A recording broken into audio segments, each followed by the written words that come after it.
పరమశివ భక్తులందరికీ విశేషం.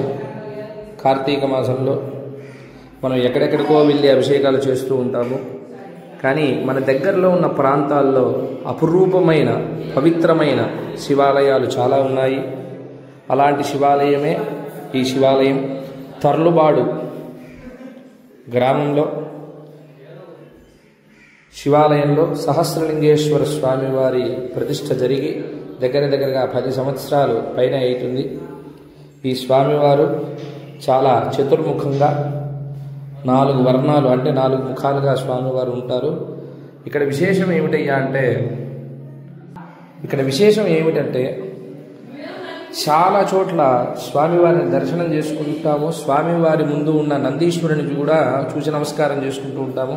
కానీ ఇక్కడ ఉన్న నంది మాత్రం చాలా విశేషం.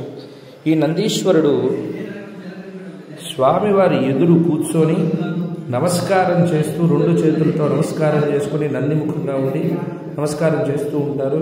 ఈయన వెనక పెద్ద నందీశ్వర స్వామివారు ఉంటారు. ఇలా స్వామివారి దర్శనం చేసుకోవడం చాలా వైభవం. ప్రతి ఒక్కరూ ఈ దేవాలయానికి వచ్చి స్వామివారిని ఆరాధన చేసుకుని అలానే